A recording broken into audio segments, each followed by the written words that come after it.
So in order to connect them, what I have to do, I have to first get back to the terminal of my voltage source and click over it, and after it we will see that the Y type line will appear here, and after getting to the point where I want to connect it, what I will do again, I will press the right click. Okay, so what will happen, this connection will be established. Similarly, what I have to do here, again I have to get back, then here and here as well. So again this close path will be established. So in order to construct a circuit in the fully functional way, what I have to do here in the multisim, I also have to use this ground as well. So here it will give me this fully functional series circuit, which is consist of basically only one resistor. Similarly, if I want to change the value of my voltage source or power source, what I can do here, I can basically click over it,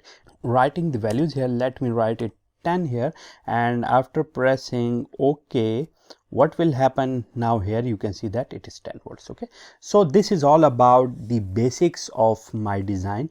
Similarly, what I can do here, I have some other sources like multimeter. This is a multimeter which can also be seen here, that it can also show me the current value, voltage value.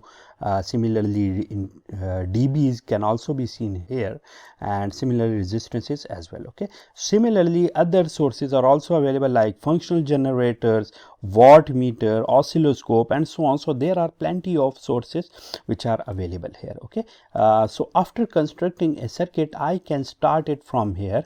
Okay, as the circuit is a fully functional, but I am not observing the values here. So in order to observe the values here, what I can do here, let me connect my multimeter here. Okay, so when I will connect this multimeter here, what will happen? Okay, this, let me connect it with the positive terminal and this one with this negative terminal. Okay, let me connect it, and now when I will press start here from here, or simulation switch from here, so these are basically the two similar things. So let me start it from here. When I will press it here, what will happen, the circuit is now functional, but how to observe the value of voltage drop across this resistor? Let me double click over it, and I will see that this is now in the resistance mode. So if I want to check the voltage here, I can very easily see that now it is in DC mode and it is basically 10 volts. Okay, similarly, in order to check other values here, so as the AC here is 0, so it is now giving me 0 as well. What will happen if I will press MA here? So okay, so it is giving me 0. Why is it? Because if I want to check the value of the current here, what I have to do, I have to connect this emitter in this series. So in order to find the value of the current here in this circuit, what we have to do, we have to connect this multimeter in series with this resistor. Okay, so what we have to do, first of all, let us first select this branch and let me press delete here, so it will be deleted. Okay, so now in order to connect this multimeter in series with it, what we have to do, we have to connect the positive terminal of it with the resistor, and similarly the negative terminal with this one.